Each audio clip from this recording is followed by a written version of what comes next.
Bonjour à tout le monde. Je suis ravie de répondre à vos questions. Nous avons identifié beaucoup de thèmes. Je crois que tout le monde a couvert l'ensemble des articles du Code du travail. Je vous rappelle qu'il y a 590 articles et nous sommes arrivés à peu près de 600 questions. Comme vous pouvez le regarder sur l'écran, vous avez trois thèmes essentiels qui reviennent. Le contrat, le salaire, et puis différents éléments dont on discutera. Mais on parlera essentiellement de ces trois thèmes, si vous voulez bien. Et ce que j'ai souhaité vous présenter, eh bien, c'est dans l'ordre les trois thèmes avec le découpage suivant. Ce que je voudrais vous présenter avant tout, c'est la partie contractuelle, on va dire précontractuelle, c'est le stage. On ne le sait pas, mais le stage et le contrat de stage ne sont pas encore des contrats de travail. Ils viennent à la période antérieure au contrat de travail, et ça il faut bien le comprendre, on en dira deux mots. Pendant le contrat de travail, quatre thèmes ont attiré votre attention. Le thème de la période d'essai, le salaire, le congé, la CNSS. On reviendra sur l'ensemble de ces points. Le troisième thème qui est la rupture de contrat. On analysera sous l'angle de ce thème la question du préavis, de la faute et du licenciement. J'ai ajouté un quatrième slide pour vous parler de comment gérer votre litige devant les tribunaux sociaux, le cas échéant. L'avant-contrat de travail et les fameuses questions sur les contrats de stage ou les contrats d'insertion. Alors, beaucoup de questions ont fusé à ce sujet. Et ce que vous devez savoir, c'est qu'un contrat d'insertion ou un contrat de stage n'est pas le contrat de travail. C'est la raison pour laquelle j'indique bien avant le contrat de travail. Alors, il faut que vous sachiez que ce type de contrat a été fait pour encourager les entreprises à employer les jeunes. La durée du stage n'est jamais renouvelable. C'est un contrat qui est encadré, doit être validé par la CNSS. Et ce type de contrat offre des avantages particuliers aux entreprises, en l'organisation patronale et salariale, et la taxe de formation professionnelle pour la durée du stage. Alors, ce qu'il faut savoir également, c'est qu'un contrat de stage, une fois qu'il est conclu, peut pas donner lieu à la signature d'un contrat de travail. Ce n'est pas obligatoire. Ce n'est pas parce que l'employeur vous a octroyé un contrat d'insertion que cela débouche automatiquement sur un contrat de travail. En revanche, ce qu'il faut savoir, c'est que le Code du travail réglemente le droit des stagiaires. C'est-à-dire qu'un stagiaire devra avoir les mêmes conditions que les salariés qui sont employés concernant la durée du travail, la réduction des accidents de travail et des maladies professionnelles, le repos hebdomadaire, le congé annuel payé, les jours de repos et de fête, prescription. Prescriptions sont des règles en matière des contrats de travail devant les tribunaux. Il peut y avoir des règles de procédure particulières. Voilà, donc il faut savoir que le contrat de stage n'est pas le contrat de travail. Le contrat de stage ne donne pas lieu forcément à la signature d'un contrat de travail, mais lorsqu'un stagiaire signe un contrat de stage, il est protégé dans le cadre des dispositions du Code du travail. Il faut faire attention à ces distinctions, elles sont disons subtiles et il est très facile de croire qu'un contrat de stage en réalité est un contrat de travail déguisé. Une note à ce sujet, vous avez été nombreux à me poser des questions concernant le renouvellement du contrat de stage 2 ans après sa signature pour parfois des postes de direction. Évidemment, c'est une situation normale. Donc on répète le principe, principe, la durée d'un stage est de 24 mois. Alors que la période de stage est passée, il envisage un contrat. Alors, essentiellement, le contrat de travail, il faut comprendre qu'il y a deux grandes catégories. Le contrat de travail à durée indéterminée et le contrat indéterminé. Le contrat de travail à durée indéterminée, c'est vraiment la règle. C'est-à-dire que, en principe, la majorité des contrats de travail devraient être à durée indéterminée. Pour ce qui concerne les contrats à durée déterminée, il s'agit d'une exception qui doit être employée dans les cas suivants. Alors, ce sont essentiellement le remplacement d'un salarié par un autre dans le cas de suspension du travail dernier, alors sauf si la suspension résulte d'un état de grève, l'accroissement temporaire de l'activité de l'entreprise et si le travail a un caractère saisonnier. Essentiellement, ce sont là les trois cas qui justifient l'emploi à durée déterminée. Alors très souvent, et ça fait partie des questions qui m'ont été posées, les contrats à durée déterminée sont employés dans des situations qui ne répondent pas vraiment à la situation décrite par la loi. Que faire dans ces cas-là? Il faut laisser faire parce que de toute façon, le contrat à durée déterminée, dès lors qu'il ne répond pas aux conditions légales, c'est un contrat qui est requalifiable en contrat à durée indéterminée avec tous les avantages que cela procure pour le salarié. Donc pas de, disons, nécessité d'ouvrir des conflits sur ce sujet. Quoique je réponde aux personnes qui demandent qui exerce le choix pour telle ou telle nature de contrat, en général c'est l'employeur, il a ses raisons. Je dis aux employés, laissez-le faire, on verra par la suite. Une question importante dans le cadre de la signature du contrat de travail, une fois qu'il est conclu, eh bien, il y a une période d'essai, ou pas d'ailleurs. Vous avez des contrats de travail qui ne prévoient pas de période d'essai, et dans ce cas-là, il n'y a pas de période d'essai. Un grand principe, c'est que la période d'essai doit figurer dans le contrat de travail pour pouvoir s'appliquer. S'il n'y a pas de clause de période d'essai dans un contrat de travail, eh bien, il n'y a pas de période d'essai. Alors, il faut distinguer deux cas. Soit vous êtes dans le cadre d'un contrat à durée indéterminée, le CDI, soit dans le cadre d'un contrat à durée déterminée. Dans le cadre d'un contrat à durée indéterminée, eh bien, les périodes d'essai diffèrent selon que l'on est cadre, 3 mois, employé 1 mois et demi, 15 jours pour les ouvriers. Le principe, c'est que la période d'essai ne peut être renouvelée qu'une seule fois. Et donc, il n'est pas possible de convenir autrement dans le contrat. Il s'agit de dispositions protectrices du salarié qui sont d'ordre absolument impératif. Concernant le contrat à durée déterminée, le contrat doit prévoir une période d'essai qui ne peut pas dépasser une journée. Alors, lorsqu'il s'agit des contrats à durée inférieure à 6 mois et d'1 mois lorsqu'il s'agit de contrats d'une durée supérieure à 6 mois. Alors, le contrat de travail peut prévoir des périodes d'essai inférieures à ce que prévoit le droit, mais jamais supérieures. Vous avez été nombreux à poser des questions sur l'application du SMIC dans le cadre de la fixation du salaire et à demander finalement quelles étaient les sanctions dans le cas où le salaire minimum n'est pas donné.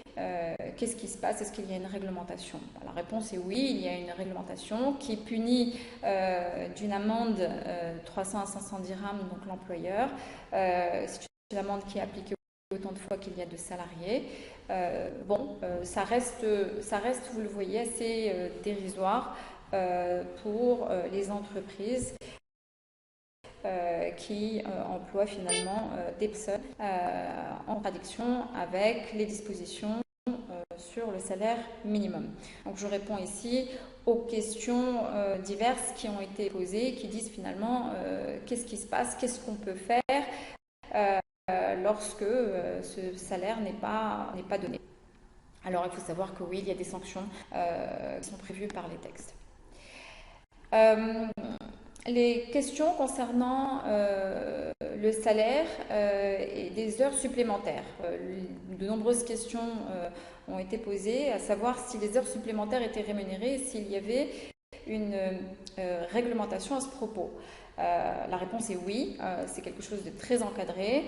Les heures supplémentaires donnent lieu à une majoration de salaire, alors de 25% lorsqu'elles sont effectuées entre 6h et 21h, donc ça c'est pour les activités non agricoles, et puis pour les activités agricoles entre 5h et 20h. Bon, vous voyez qu'il y a des conditions qui sont très précises et la majoration peut être respectivement portée à 50 et à 100%. Donc, lorsque les jours travaillés sont les jours du repos hebdomadaire du salarié. Sur la question des congés, des questions assez nombreuses sur les conditions d'absence pour maladie ou accident. Le principe, c'est que oui, il faut le justifier en avisant l'employeur dans les 48 heures. Dans les 48 heures, sauf cas de force majeure. Alors, sachant que la force majeure, il faut la prouver et qu'elle est assez difficile à prouver. Alors, le principe, c'est que si l'absence se prolonge de plus de 4 jours, le salarié doit faire connaître à l'employeur la durée probable de son absence et lui fournir, sauf en cas d'empêchement, un certificat médical justifiant son absence. Évidemment, l'employeur peut faire procéder à une contre-visite du salarié dès lors que l'absence lui a été notifiée. Je réponds à ces questions, à de nombreuses questions ici. J'étais assez surprise de voir qu'il y avait pas mal de questions sur les délais et finalement l'encadrement de ces délais. Donc oui, article 271 que du travail intéressera beaucoup d'entre vous. Une autre question concernant le contrat de travail. Le contrat de travail peut lier un certain nombre de personnes pendant toute une vie ou une bonne tranche de vie. Ce qui peut se poser et concerne la déclaration du contrat de travail auprès de la CNSS, la déclaration, disons, de l'employé auprès de la CNSS. Alors, vous avez été nombreux à soulever cette question. Qu'est-ce qui se passe lorsque mon employeur ne me déclare pas? Qu'est-ce que je dois faire? Alors, il faut savoir que la non-déclaration d'un contrat de travail d'un salarié auprès de la CNSS est une atteinte à vos droits. Pourquoi? Il faut prendre que le jour de travail déclaré déterminer le salaire de référence retenu auprès de la CNSS, et c'est-à-dire la pension de retraite. Et il y a à ce propos une remarque, beaucoup d'employés découvrent au bout de 10 ans, 15 ans de vie dans l'entreprise que les déclarations de salaire ne l'ont pas été complètement, parfois pas. Et on se retrouve avec des gens qui ont payé qui pensent avoir payé leur cotisation pendant 15 ans et évidemment ces déclarations sont incomplètes et ils se retrouvent de devoir poursuivre leur employeur alors qu'ils ignorent complètement cette question. Alors, il y a des choses qu'il faut, je dirais, vérifier tout au long de la vie du contrat de travail, que l'on sache ou pas la réelle situation de la société, de la déclaration du contrat auprès de la CNSS. Ce qui est bien de temps en temps, c'est de faire une consultation auprès de la CNSS qui peut vous donner des informations extrêmement précises sur le nombre de jours déclarés par votre employeur, le salaire de référence déclaré auprès de la CNSS, le taux de la pension et le montant de la pension. Alors, ces informations sont précieuses.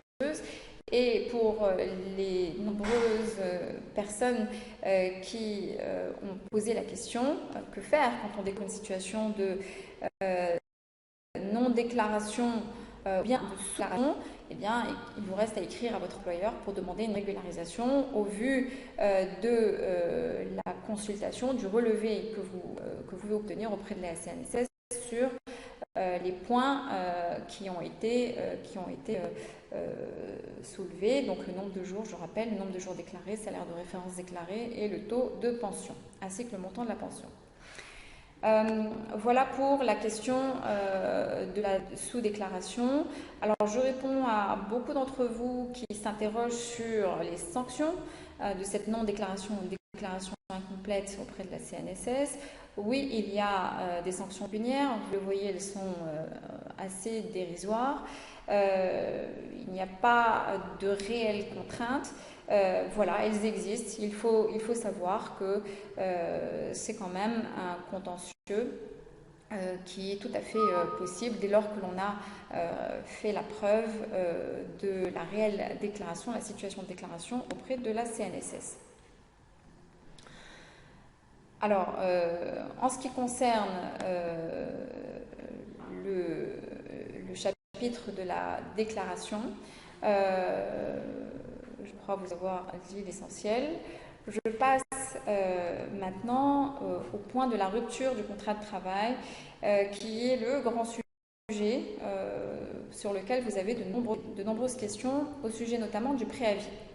Alors le préavis, il faut savoir qu'il y a le préavis concernant le contrat à durée indéterminée et un délai de préavis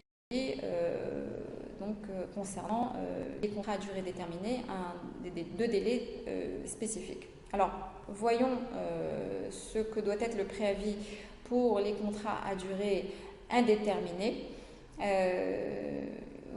Vous avez deux catégories d'employés, managers et employés, et donc deux délais suivant l'ancienneté du contrat. Alors, moins d'un an, le délai de préavis pour un manager sera d'1 mois, pour les employés sera de 8 jours. Entre 1 an et moins de 5 ans, manager 2 mois et employé 1 mois. Et plus de 5 ans, manager 3 mois, employé 2 mois. Vous voyez qu'il faut faire très attention à bien identifier la catégorie qui s'applique à votre cas. Pour les contrats à durée déterminée, c'est très simple, il y a une distinction à faire suivant que le contrat est inférieur ou supérieur à 6 mois. Dans le premier cas, le délai de préavis est de 14 jours et dans le deuxième, il est de 1 mois. Alors pourquoi le préavis est important? Parce que il faut se rappeler que dans le cadre de la rupture de contrat, il n'y a pas de préavis en cas de faute grave. Alors, c'est aussi une question importante qui a été posée en ce qui concerne les salariés, de savoir finalement qu'est-ce que c'est que la faute grave. Alors, c'est une question qui est très réglementée au niveau Code du travail. Il faut savoir que la faute grave est vue du côté employé, mais également du côté employeur. Alors, côté employé, donc il y a une liste assez impressionnante de cas que je vous invite à regarder. Je vais me pencher sur celles dont on parle le moins, qui sont les fautes graves commises par l'employeur. Il y en a essentiellement 3. L'insulte grave, la pratique de toute forme de violence ou d'agression dirigée contre le salarié, le harcèlement sexuel, l'incitation à la débauche. Alors, il faut savoir que dans le cas où ces fautes graves sont établies, une personne, si elle subit ce genre de problématique, elle est considérée comme étant victime de licenciement abusif. C'est quelque chose qu'il faut retenir par la suite lorsque l'on veut déterminer les causes du licenciement. La liste concernant la faute grave côté employé est ici déroulée. Donc, vous avez le délit portant atteinte à l'honneur, à la confiance ou aux bonnes mœurs ayant donné lieu à un jugement définitif privatif de liberté, le fait de commettre les actes suivants à l'intérieur de l'établissement ou pendant le travail, le vol, l'abus de confiance, l'ivresse publique, la consommation de stupéfiants, l'agression corporelle, l'insulte grave, le refus délibéré et injustifié du salarié d'exécuter un travail de sa compétence, toute forme de violence ou d'agression dirigée contre un salarié, l'employeur ou son représentant et qui porte atteinte au fonctionnement de l'entreprise, l'absence non justifiée du salarié pour plus de 4 jours ou de 8 journées pendant une période de 12 mois, la détérioration grave des équipements, des machines ou des matières premières causées délibérément par le salarié ou à la suite d'une négligence grave de sa part, la faute du salarié occasionnant un dommage matériel considérable à l'employeur, l'inobservation par le salarié des instructions à suivre pour garantir la sécurité du travail ou de l'établissement ayant causé un dommage considérable, l'incitation à la débauche. Voici tous les cas où l'employeur est en droit de prononcer donc un licenciement et donc dans le cadre de ce litige, la personne, donc l'employé intéressé, n'a droit ni au préavis, ni à l'indemnité de licenciement, ni aux dommages et intérêts. Alors, ce qui nous mène à la question qui intéresse beaucoup de personnes concernant finalement le coût de la rupture du contrat et le coût de la rupture du contrat, surtout pour l'employeur. Alors, il y a deux situations possibles selon que vous avez conclu un contrat à durée indéterminée ou bien que vous avez conclu un contrat à durée déterminée. Dans le cadre d'un contrat à durée indéterminée, il y a essentiellement trois postes d'indemnisation. Alors, il y a le préavis avec donc les chiffres que nous avons vus tout à l'heure, donc 1 mois, 2 mois, 3 mois suivant que l'on est manager ou bien employé. Il y a l'indemnité légale de licenciement. Donc là, je vous invite à regarder le barème de calcul pour déterminer le montant de l'indemnité par chaque année ou fraction d'année de travail effectif. Il y a ensuite les dommages et intérêts qui sont fixés sur la base du salaire d'1 mois et demi par année ou fraction d'année de travail sans toutefois dépasser le plafond de 36 mois. Une question importante qui a été soulevée assez souvent à propos de l'indemnité légale de licenciement concerne la base de calcul et de savoir si il s'agissait d'une rémunération nette ou en brut. Il faut savoir qu'il existe des arrêts de la Cour suprême qui sont prononcés sur le fait que l'indemnité légale de licenciement se calcule sur la base en net et non en brut. Alors ce sont des arrêts de la Cour suprême qui sont connus par les inspecteurs du travail. En vous disant cela, j'ai également conscience que sur certains sites, une information contraire vous est donnée et les montants sont calculés en brut, ce qui fait que les personnes peuvent parfois avoir du mal à comprendre.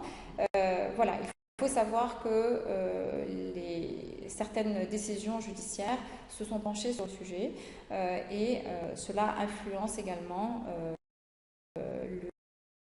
les discussions au moment des transactions. Nous avons parlé de l'indemnité légale de licenciement. En ce qui concerne les dommages et intérêts, ils sont fixés sur la base de salaire d'1 mois et demi par année ou fraction d'année de travail, je vous l'ai dit, sans toutefois dépasser le plafond de 36 mois. Alors, il y a eu des questions également sur les possibilités de négociation et comment cela se passe. Il faut savoir que l'employeur vous propose une portion de dommages et intérêts en fonction de la situation, en fonction de la réelle situation qui vous concerne. Et donc, il n'y a pas tellement de règles à ce sujet. Ce qui est important de savoir, c'est que les dommages et intérêts sont fixés, il s'agit d'un plafond, que cela ne peut pas être disons, supérieur à ce principe. En ce qui concerne les contrats à durée déterminée, la règle ici est plus simple. Il faut qu'il y ait une situation de rupture sans faute grave de l'autre partie ou un cas de force majeure. Et cela suffit pour entraîner l'obligation de payer dommages et intérêts au profit du salarié qui est un contractant d'un contrat à durée déterminée. Alors, quel est le montant? Tout simplement, c'est le montant des salaires correspondant à la période allant de la date de la rupture jusqu'au terme fixé par le contrat. Voilà, et c'est d'une formule qui est assez simple à retenir. Alors, sur les questions relatives à la rupture, voilà, je voulais indiquer qu'il y a aujourd'hui une plateforme internet qui permet à ceux qui doivent se résoudre à aller en justice de suivre les démarches judiciaires de leur avocat devant les tribunaux. Donc il suffit de consulter le site mahakim.ma. Il vous permet de consulter votre dossier et de savoir quelle est la liste des démarches judiciaires qui ont été entreprises. Alors, je réponds ici aux questions de personnes qui nous disent que voilà, ils ont un dossier qui a été mis au rôle depuis 2 ans et puis depuis plus de nouvelles.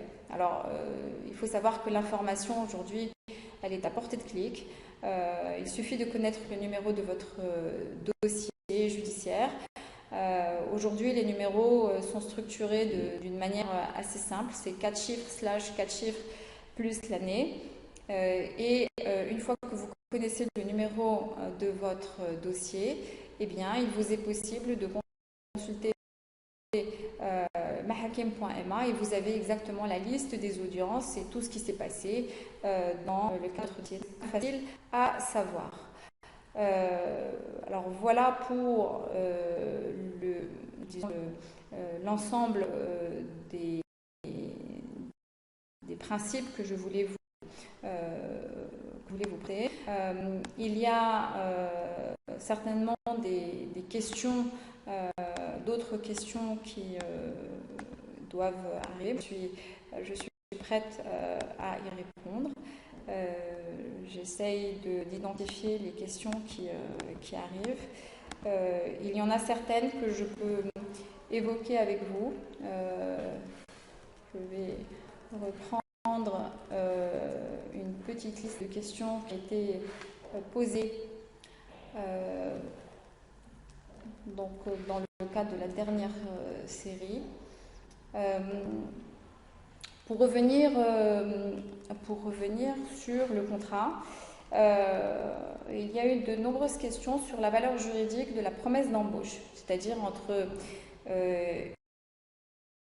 une promesse d'embauche et un contrat, quelle est la différence? Alors, en général, il y a très peu de différence. Une lettre d'embauche équivaut à un contrat de travail, sauf que en principe, il faut la signature de 2 personnes dans le cadre d'un contrat de travail et que la promesse d'embauche va être signée très souvent par l'employeur et également par l'employé. Alors, dans les 2 cas, ça vaut contrat. On a posé la question également sur l'analyse des contrats, l'analyse des clauses d'un contrat de travail. Comment analyser les clauses d'un contrat de travail? Alors, c'est une affaire de spécialistes. Il me semble que l'analyse doit être transmise à un avocat, un juriste, qui pourra identifier l'existence des clauses illégales ou incomplètes ou manque de clauses importantes. C'est un sujet trop important pour le confier à un spécialiste, évidemment.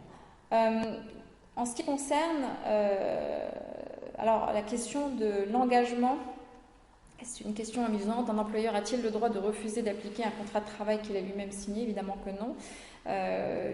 L'employeur est tenu par ses écrits et si il y avait une modification dans ces engagements, il faudrait que ces engagements soient écrits et convenus avec l'employé. Donc, il s'agit d'un principe absolument impératif. Il y avait des questions sur la clause de non-concurrence. Alors, qu'est-ce que c'est que la clause de non-concurrence? C'est une clause qui vous dit qu'à l'issue de la cessation de votre contrat de travail, vous ne pouvez plus travailler au même poste, la même fonction, pendant un nombre d'années déterminé et dans un territoire déterminé. Alors il faut savoir que la clause non-concurrence, dans son principe, est tout à fait valide et admise par la jurisprudence marocaine. La jurisprudence sont les décisions des tribunaux marocains. Il n'y a pas de loi qui réglemente la clause de non-concurrence, mais il faut savoir que cette clause obéit à certaines conditions, c'est-à-dire une délimitation dans le temps et dans l'espace est nécessaire pour que la clause soit considérée comme valable. Donc, il y a eu plusieurs questions sur les limites de son utilisation. Et le principe, c'est qu'il doit y avoir des restrictions sur le nombre d'années d'interdiction et le territoire qui est interdit. Je vous donne un exemple.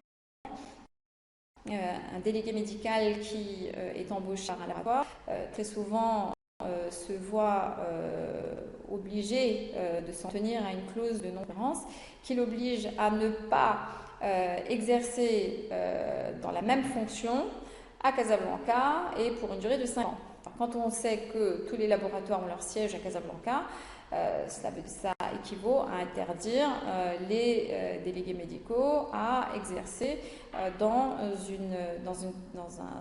un territoire déterminant qui est le siège de la capitale. Donc, selon le cas, ce type de clause sera considéré comme trop restrictif et pourra être considéré comme non applicable. Donc, c'est une affaire d'espèce. Il faut analyser les clauses de non-concurrence à la fois par rapport à la fonction, à la fois par rapport à l'interdiction qui est donnée. Il y avait une question concernant, alors toujours concernant les contrats de travail, comment peut-on transférer le contrat de travail d'une société à une autre? Alors, une question assez intéressante.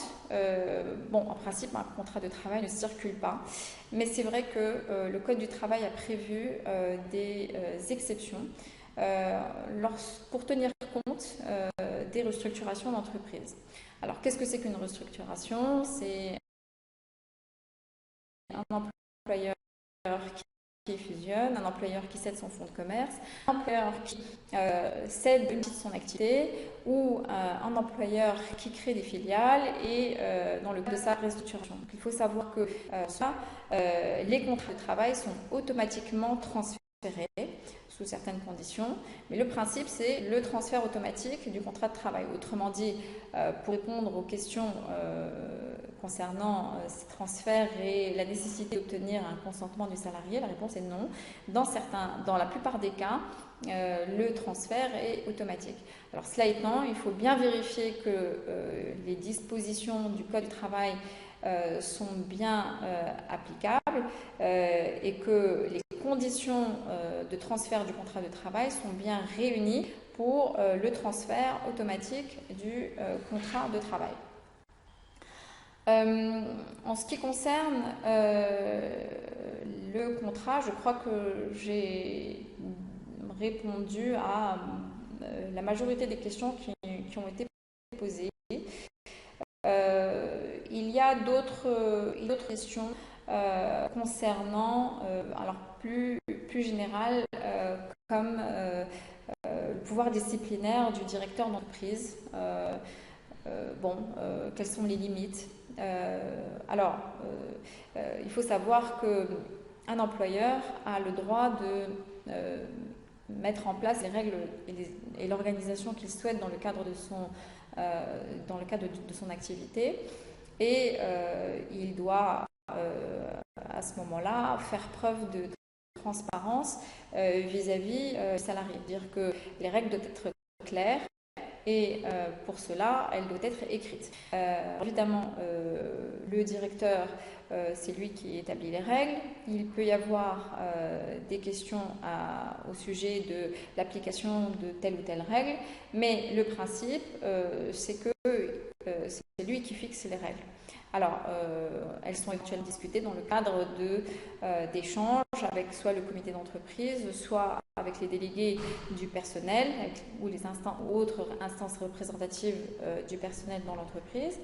Mais le principe, c'est qu'une fois que ces règles sont fixées, ces règles s'appliquent à l'ensemble des salariés.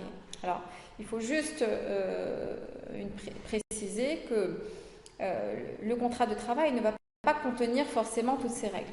Il y a des renvois à des procédures, il y a des renvois à des notes internes qui doivent être faites, et c'est à l'employeur de préciser tout cela dans le contrat de travail pour que les règles du jeu, finalement, soient parfaitement comprises par tous.